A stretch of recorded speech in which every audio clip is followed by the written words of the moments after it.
Lassen Sie uns unser gesammeltes Wissen nun anwenden, indem wir eine Konversation über Fluggepäck modellieren. Ein Reisender möchte wissen, ob er sein Gepäck mit an Bord nehmen kann oder ob er es vorher aufgeben muss. Falls er es aufgeben muss, möchte er wissen, ob Gebühren anfallen. Um dies zu modellieren, müssen wir ein neues Konzept einführen: Lookup Nodes. Ich werde später im Detail über Lookup Nodes sprechen. Also, wo fangen wir an? Eine gute Hilfestellung beim Modellieren von Konversationen besteht darin, den Dialog tatsächlich auszuformulieren. Sie können als Einstieg den sogenannten Happy Path aufschreiben. Dieser bezeichnet den Idealverlauf einer Konversation, wenn also alles reibungslos funktioniert und Nutzer und Bot einander perfekt verstehen. Für dieses Szenario könnte der Verlauf ungefähr so aussehen. Der Nutzer sagt: Kann ich meine Tasche mit an Bord nehmen oder muss ich sie aufgeben? Der Bot antwortet: Sie können eine Tasche und ein persönliches Gepäckstück mit an Bord nehmen. Ihr Handgepäck sollte in das Gepäckfach passen. Und dann noch viele Details darüber, wie eine Handgepäcktasche und ein persönliches Gepäckstück aussehen sollten. Der Nutzer könnte daraufhin sagen: Es ist eine Golftasche, muss ich dafür extra zahlen, wenn ich sie aufgeben muss? Der Bot kann dann fragen: Fliegen Sie First Class? Woraufhin der Nutzer mit Ja oder Nein antwortet. Der Bot fragt weiter: Wie schwer ist die Tasche? Und basierend auf dem Gewicht, das der Nutzer angibt, kann die Mitnahme entweder kostenlos sein oder es fallen zusätzliche Gebühren an oder die Tasche kann letztlich doch nicht mitgenommen werden. Für eine reale Konversation würden wir vermutlich eine etwas persönlichere Nutzererfahrung anstreben, indem wir die individuelle Freigepäckmenge des Nutzers für seinen Flug herausfinden, seinen Status in unserem Vielfliegerprogramm kennen und ihm die Möglichkeit geben, zusätzliche Gepäckgebühren direkt über den Chat zu bezahlen. Aber wenn es sich um einen anonymen Nutzer handelt und wir nicht wissen, ob er überhaupt schon einen Flug gebucht hat, ist dies durchaus eine mögliche Interaktion, die zudem einen besseren Service bieten kann als einen Anruf in unserem Kontaktcenter, der in der Warteschleife landet. Es ist hilfreich, all dies aufzuschreiben, damit Sie den Dialog vor Augen haben, bevor Sie Ihre Flows erstellen. In dem Flow, den wir in diesem Video erstellen, werden wir eine Vielzahl von Fragen stellen und intelligente Antworten darauf geben. Nehmen wir an, wir hätten unseren Happy Path formuliert. Jetzt können wir die Intents und Lexika identifizieren, die wir für unseren Flow benötigen. Wir haben hier zwei Intents. Nennen wir den ersten Gepäckregeln Handgepäck und den zweiten Gepäckregeln aufgegebenes Gepäck. Beachten Sie, dass ich den Kategorienamen in den Intentnamen integriere, um meine Intents im Intent-Editor besser organisieren zu können. Ich brauche hierfür nicht unbedingt neue Lexika, aber ich werde weiterhin mein Flughafencode-Lexikon verwenden für den Fall, dass Nutzer etwas sagen wie: Kann ich meine Kleidertasche mit auf meinen Flug nach DUS nehmen? Oder kann ich meine Skier auf meine Reise nach DEN mit an Bord nehmen? Es ist auch sinnvoll, sich über die Kanäle Gedanken zu machen, auf denen ich meinen Bot nutzen möchte. Soll es Webchat, SMS, Sprachausgabe sein? Im Moment gehe ich davon aus, dass wir unseren Flow nur für Webchat modellieren. Allerdings werde ich währenddessen auch andere Kanäle im Hinterkopf behalten, falls ich in Zukunft weitere Kanäle verwenden möchte. Das ist alles, woran ich zu Beginn denken muss. Also fange ich nun an, meinen Flow zu modellieren. Ich wähle NLU ganz oben, um den Intent-Editor zu öffnen. Mein erster Intent soll der Handgepäck-Intent sein.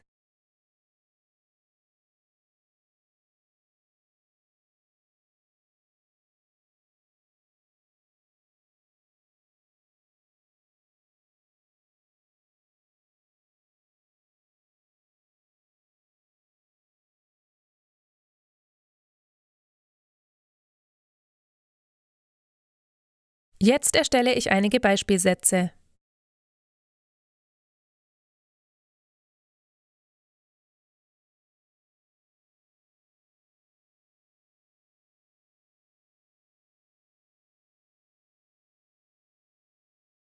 Ich speichere und trainiere das Modell. Bei meinem Handgepäck-Intent muss ich dem Nutzer nur eine Antwort geben. Sie erinnern sich vielleicht, dass ich für einfache Frage- und Antwortszenarien eine Standardantwort verwenden kann. Das bedeutet, dass ich meinem Flow nichts hinzufügen muss, um zu antworten. Ich ergänze meine Antwort, speichere und aktualisiere das Modell. Jetzt testen wir dies im Interaktionspanel. Ich frage: Kann ich meine Golftasche mit an Bord nehmen? Beachten Sie, dass nichts passiert. Ich habe den Expertenmodus aktiviert, würde also sehen, falls es eine Intent-Übereinstimmung gibt. Wie kann ich den Intent optimieren? Nun, eine Möglichkeit wäre einfach, den Beispielsatz zu meinem Intent hinzuzufügen, wodurch ich eine 100%ige Übereinstimmung erhalten würde. Ich könnte dann noch eine Reihe von Variationen für verschiedene Arten von Taschen wie Kleidertaschen, Handtaschen und Skitaschen hinzufügen. Oder ich könnte auch ein Lexikon mit allen möglichen Taschenarten erstellen. Das ist zwar ein bisschen mehr Arbeit, aber dieses Lexikon könnte mir auch für andere Dialoge noch nützlich sein. Also entscheide ich mich, ein neues Lexikon zu erstellen. Ich navigiere zu Bauen und dann Lexika und erstelle ein neues Lexikon mit dem Namen Gepäck. Ich habe im Internet eine Liste gefunden, die ich als Ausgangspunkt verwende. Diese kopiere ich in eine CSV-Datei und füge den Slotnamen Taschen-Art hinzu. Und dann lade ich die Datei hoch.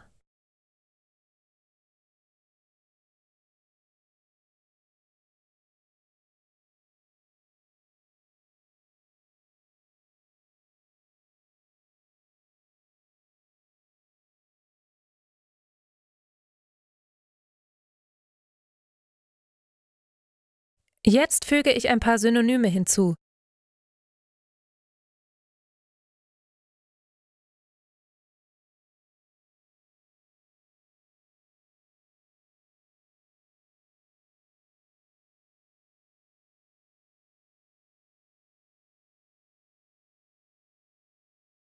Kameratasche für Kamerakoffer und Computertasche für Laptoptasche.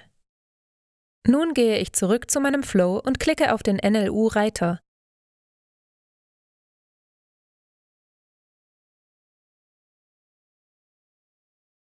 Um das gerade erstellte Lexikon zu verwenden, muss ich es bei den verknüpften Lexika aktivieren. Außerdem stelle ich sicher, dass dort auch meine Lexika für Flughäfen und Fluggesellschaften aktiviert sind.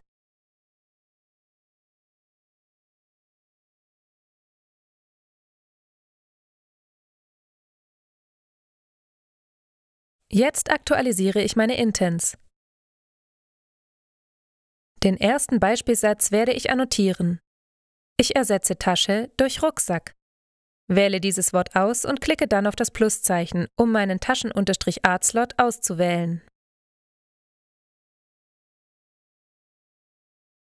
Bei der Gelegenheit werde ich auch direkt ein Beispiel mit Flughafencodes hinzufügen.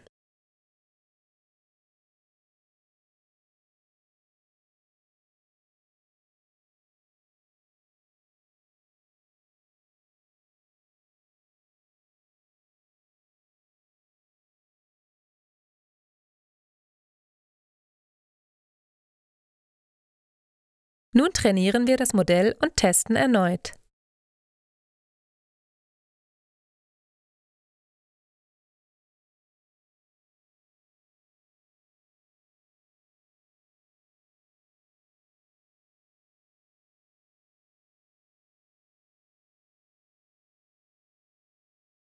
Und jetzt erhalte ich die gewünschte Intent-Übereinstimmung. Ich versuche es mit einer anderen Art von Tasche. Das sieht gut aus. Ich erhalte einen hohen Intent-Score und Cognigy findet meine Slot-Übereinstimmungen. Wir sehen hier auch eine falsche Übereinstimmung. Cognigy erkennt das englische Wort can als Flughafencode. Dies hat aber überhaupt keinen Einfluss auf die Intent-Übereinstimmung und wir können es einfach ignorieren. Wir bieten dem Nutzer zwar einige hilfreiche Informationen, aber dabei wird eine Menge Text auf einmal angezeigt. Hier könnten ein paar Bilder helfen, um zu visualisieren, wie eine regelkonforme Tasche aussieht. Lassen Sie mich also anstelle von reinem Text ein paar Bilder hinzufügen. Ich ändere den Ausgabetyp für meine Standardantwort in eine Galerie.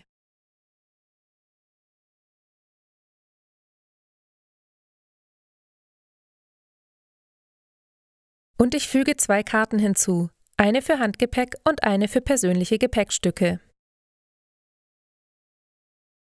Ich füge für beide jeweils ein Bild, Titel und eine Beschreibung hinzu.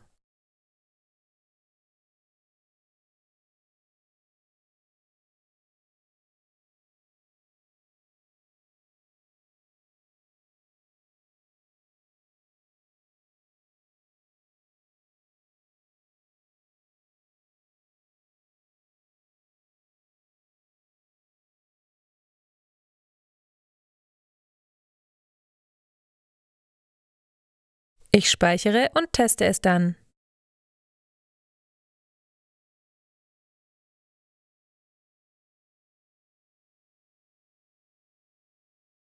Mir gefällt, wie die Informationen aufgeschlüsselt und dem Nutzer mit Grafiken veranschaulicht werden. Dennoch möchte ich dem Nutzer etwas mehr Kontext geben, wenn ich diese Optionen präsentiere. Womöglich kann eine Standardantwort hier nicht die gewünschte Nutzererfahrung bieten.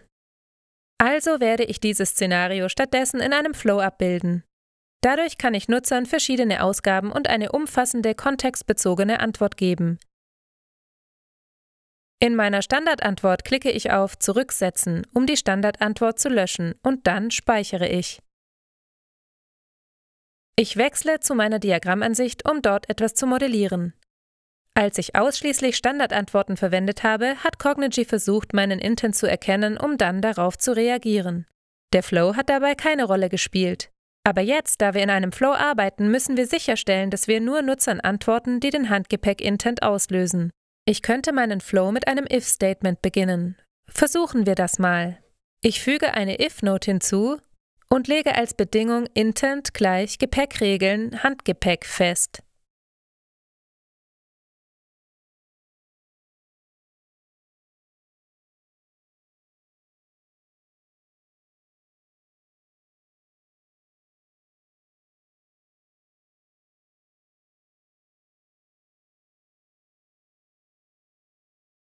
Bei einer Intent-Übereinstimmung gebe ich einige Nachrichten an den Nutzer aus. Ich erstelle 2 Say-Notes. In meiner ersten Say-Note gebe ich dem Nutzer eine allgemeine Antwort und danach nenne ich ihm einige Details.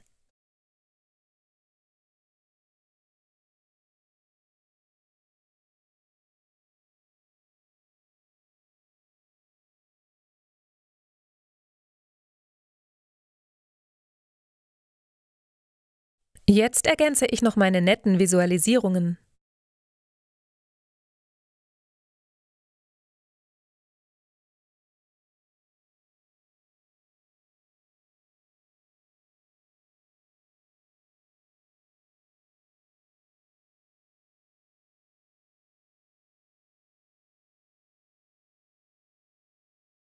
Und meine detaillierten Informationen.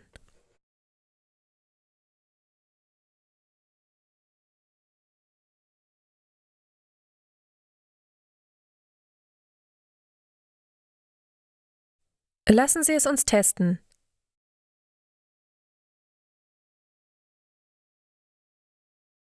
Ich frage, kann ich meine Skitasche mitnehmen? Ich erhalte dann beide Say-Notes und bin ziemlich zufrieden. Eine mögliche kleine Änderung wäre das Hinzufügen einer kleinen Pause zwischen den Say-Notes. Dazu ergänze ich eine Sleep-Note. Diese sorgt lediglich für eine Pause in der Konversation. Ich füge die Sleep-Note nach meiner ersten Say-Note hinzu. Jetzt geben wir für die Pause eine Dauer in Millisekunden ein. Eine Millisekunde ist eine Tausendstel Sekunde. Überlegen Sie also einfach, wie viele Sekunden die Pause dauern soll und multiplizieren Sie diese Zahl dann mit 1000. Ich möchte eine Pause von 3 Sekunden hinzufügen, also gebe ich hier 3000 ein. Mal sehen, wie es funktioniert.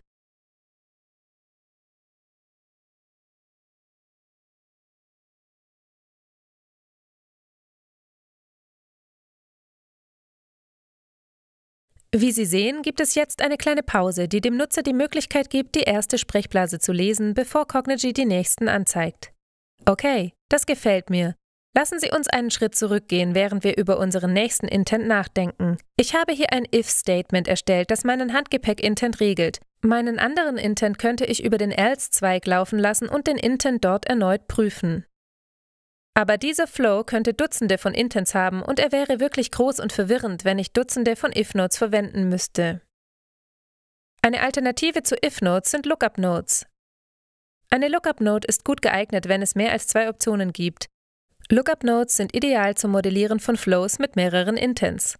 Also füge ich eine solche Note unmittelbar nach meiner Start-Note hinzu. Sie sehen jetzt die übergeordnete Lookup-Note mit 3 Nodes darunter. Die Lookup-Note selbst spezifiziert einen Wert. Ich klicke darauf, damit Sie es sehen können. Als Typ habe ich Intent ausgewählt, was bedeutet, dass Cognigy den jeweils vorliegenden Intent prüfen wird.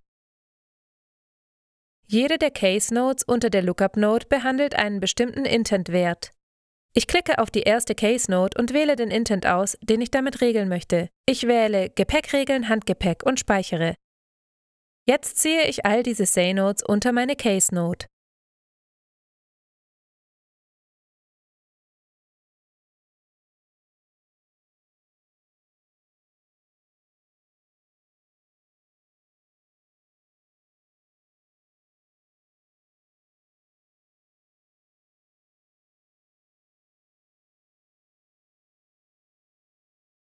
Und ich lösche meine If-Node, da wir sie nicht mehr brauchen.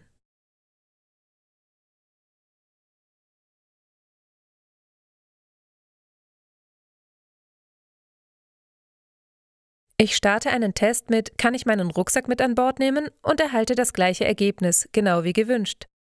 Jetzt möchte ich auch noch meinen Intent für aufgegebenes Gepäck regeln.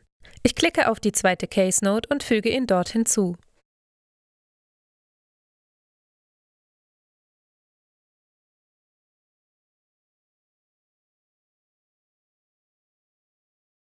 Was ist, wenn ich hier noch mehr Intents regeln möchte? Ich kann einfach auf das Pluszeichen neben der Lookup-Note klicken, um neue Case Notes hinzuzufügen. Und zwar so viele, wie ich möchte. Beachten Sie, dass die erste Note Default heißt. Unter der Default Note kann ich jede Nachricht oder Logik festlegen, die ich verwenden möchte, wenn ich keine Übereinstimmung für meine Intents erhalte. Also füge ich hier eine Say-Note hinzu für den Fall einer fehlenden Übereinstimmung. Fürs Erste sage ich einfach: Entschuldigung, das habe ich nicht verstanden. Sie können mich nach Handgepäck oder aufgegebenem Gepäck fragen.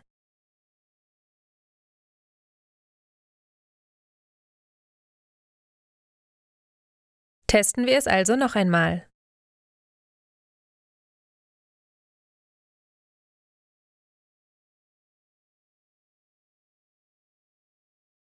Kann ich meinen Rucksack mit an Bord nehmen? Und wenn ich sage, verspätet sich mein Flug, erhalte ich die Standardnachricht. In Ordnung, kümmern wir uns nun um den Intent für aufgegebenes Gepäck. Hierfür gebe ich unterschiedliche Antworten, je nachdem, ob der Nutzer First Class fliegt oder nicht und wie schwer sein Gepäck ist. Also füge ich eine Question Note hinzu mit dem Ausgabetext: Ich kann Ihnen helfen, Ihre Gepäckgebühren zu bestimmen. Fliegen Sie First Class?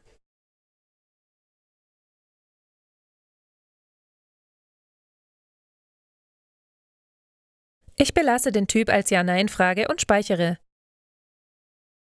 Nun ergänze ich ein If-Statement, um festzustellen, ob die Antwort Ja lautet und entsprechend zu antworten.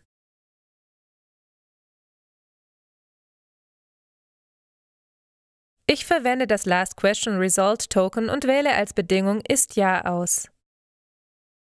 Mit meinem Then-Zweig werde ich den Nutzer über die Gepäckregeln für First-Class-Reisende informieren.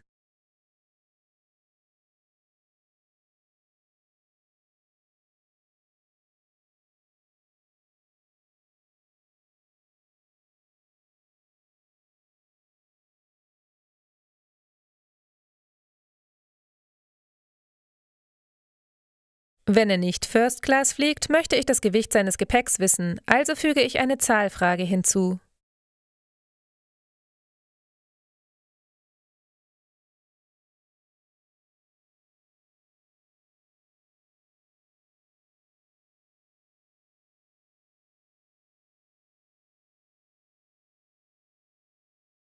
Für meine Antworten gibt es 3 verschiedene Kategorien: 50 Pfund oder weniger, zwischen 50 und 70 Pfund sowie mehr als 70 Pfund. Ich füge eine Reihe von If-Notes hinzu, um diese abzudecken. In meiner ersten If-Note regle ich den Fall, dass das Ergebnis größer als 70 ist.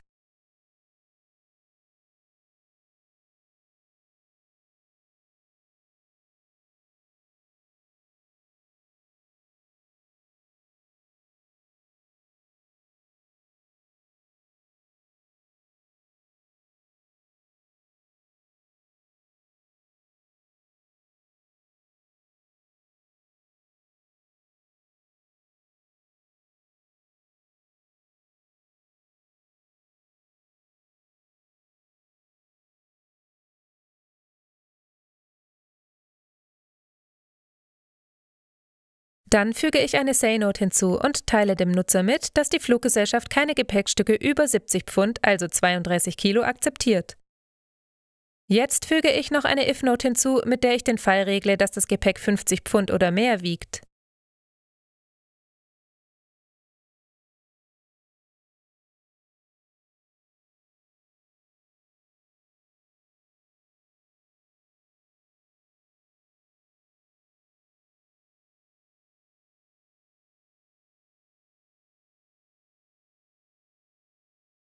Und jetzt ergänze ich schließlich noch meine verbleibenden Say-Notes, um den Dialog zu vervollständigen.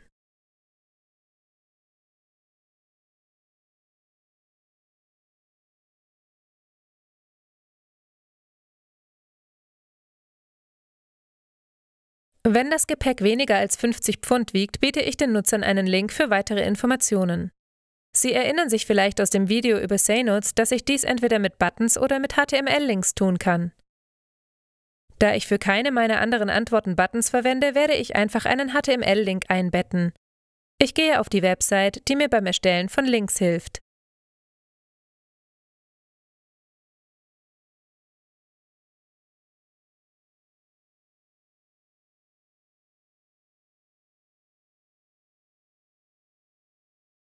Ich erhalte diesen Link und füge ihn in meine SayNote ein.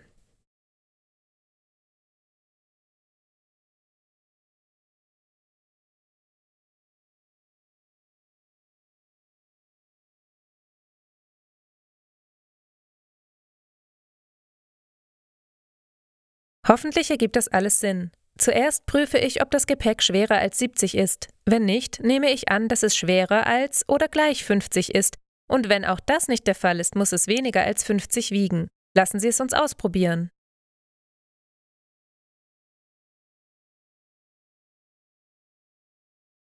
Dann sage ich Nein.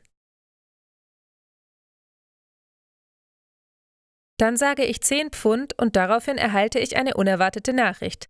Der Bot erkennt 10 Pfund nicht als Slot-Übereinstimmung für eine Zahl. Was ist, wenn ich 20 Pfund sage? Ich erhalte den gleichen Fehler.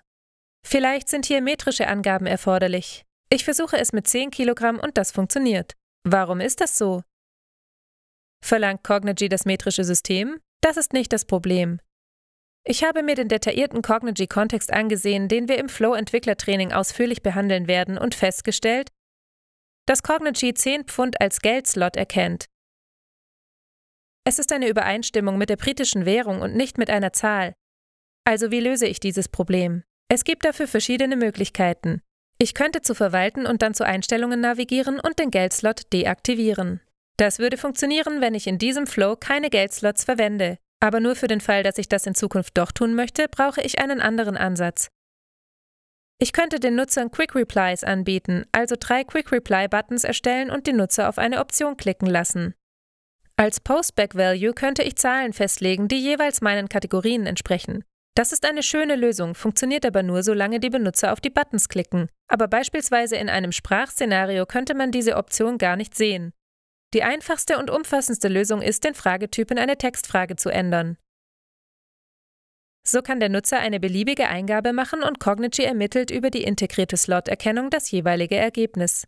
Also ändere ich in all meinen if-Nodes das Last Question Result Token in das First Number Slot Token. Wenn der Nutzer jetzt 20 Pfund sagt, ist das First Number Slot Token entsprechend 20.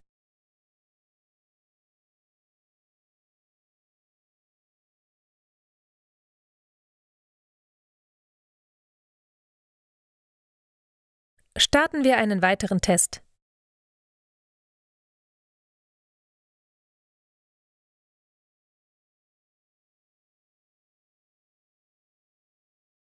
Entsteht uns ein Nachteil dadurch, dass wir den Fragetyp von Zahl in Text geändert haben?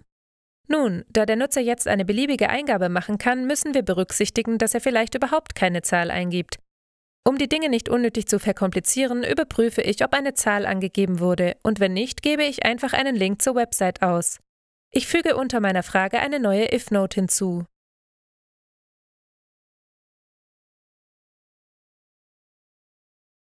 Für die Bedingung wähle ich das Token First Number Slot und dann existiert.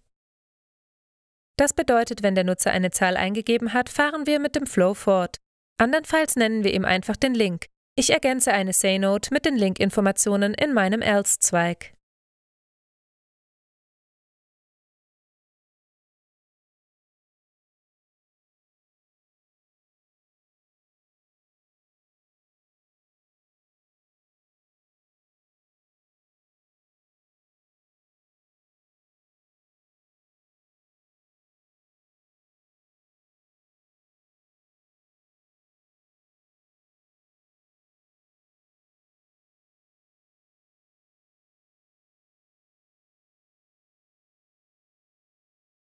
Jetzt ziehe ich die nächste if-Note auf den Then-Zweig. In Ordnung, das war's. Zuerst prüfen wir, ob eine Zahl genannt wurde und falls ja, prüfen wir, in welcher Kategorie sie liegt, um dem Nutzer entsprechend zu antworten. Ich habe dieses Beispiel mit dem logischen, aber etwas unerwarteten Umgang mit der Angabe 20 Pfund gewählt, um hervorzuheben, dass wir es mit natürlicher Sprache zu tun haben und wir mit unserer KI zusammenarbeiten müssen, um zu verstehen, was die Nutzer ausdrücken möchten. Manchmal gibt es Überraschungen und wir müssen unsere Flows anpassen, um unerwartete Dialogverläufe und Interpretationen zu berücksichtigen. Okay, ich möchte an diesem Flow noch 2 Aspekte optimieren. Als erstes möchte ich eine Willkommensnachricht hinzufügen, um die Nutzer zu begrüßen und ihnen den Zweck des Bots zu erläutern. Wir können dies ganz einfach mit einer Once-Note umsetzen. Eine Once-Note führt eine Reihe von Notes nur einmal in einer Konversation aus, was sich perfekt für eine Begrüßung eignet. Nach meiner Start-Note ergänze ich eine Once-Note, die automatisch einen On-First-Time-Zweig und einen Afterwards-Zweig erstellt. Ich füge dem On-First-Time-Zweig eine Say-Note hinzu, mit der ich Nutzer im Flow willkommen heiße.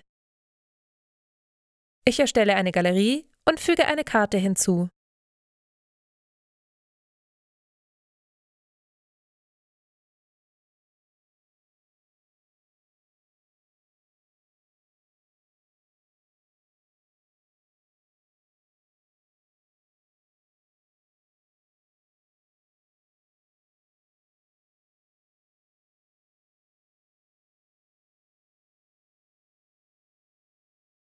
Und ich speichere. Ich teste es, indem ich einfach Hallo sage. Zunächst wird mein netter Gruß angezeigt, aber dann sagt mir der Bot, dass er mich nicht verstanden hat. Wie ein Blick auf das Diagramm zeigt, ist der Grund hierfür, dass die Lookup-Note unmittelbar nach der Say-Note ausgeführt wird. Wir lösen dieses Problem, indem wir die Lookup-Note in den Afterwards-Zweig ziehen. Nun wird die Say-Note ausgeführt und der Flow verläuft auf diesem Pfad bis zum Ende.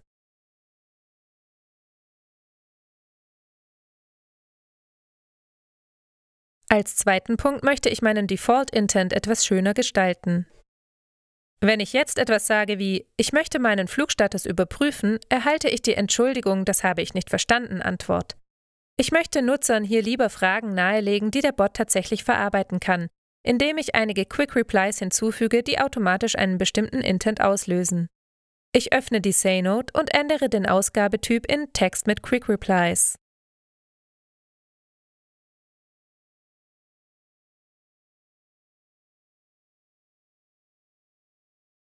Ich füge 2 Quick Replies hinzu.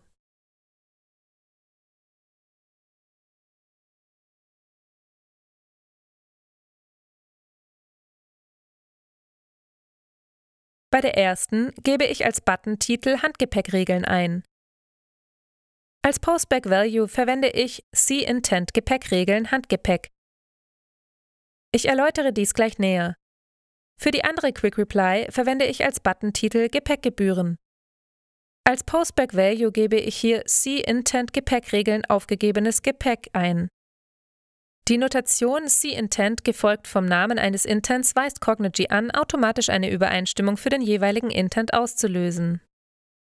Beim Testen sage ich Hallo und dann Flugstatus. Dann klicke ich auf Handgepäckregeln. Und Cognigy löst den richtigen Intent aus. Sie werden auch die Sprechblase mit See-Intent Gepäckregeln bemerkt haben. Keine Sorge, dies wird nicht im Webchat angezeigt. Werfen wir einen kurzen Blick darauf.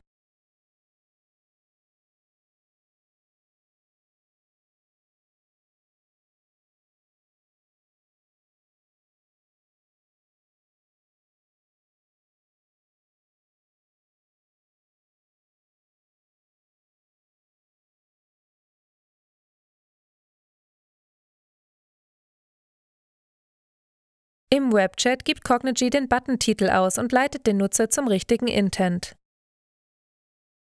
Wenn ich diesen Flow noch einen Schritt weiter optimieren wollte, würde ich die gesamte Logik, die wir zum Bestimmen der Gepäckgebühren erstellt haben, also all diese verschachtelten If-Statements, in einem eigenen Flow zusammenfassen. Im Flow-Entwickler-Training lernen wir, wie das funktioniert, damit unsere Flows übersichtlich, einfach zu verwalten und leicht verständlich bleiben. Es gibt noch so viel mehr über das Erstellen von Flows in Cognigy zu lernen. Das Ziel dieses Videos war es, mit einigen grundlegenden Konzepten wie Intents, Lexika, Flows, Say-Note, Question-Notes, If-Notes und Lookup-Notes einen Flow zu erstellen und dabei eine umfassende Erfahrung zu vermitteln. Ich hoffe, dies hat Ihnen den Einstieg in konkrete Anwendungsfälle vereinfacht und wird Ihnen bei der Flow-Entwicklung eine Hilfe sein.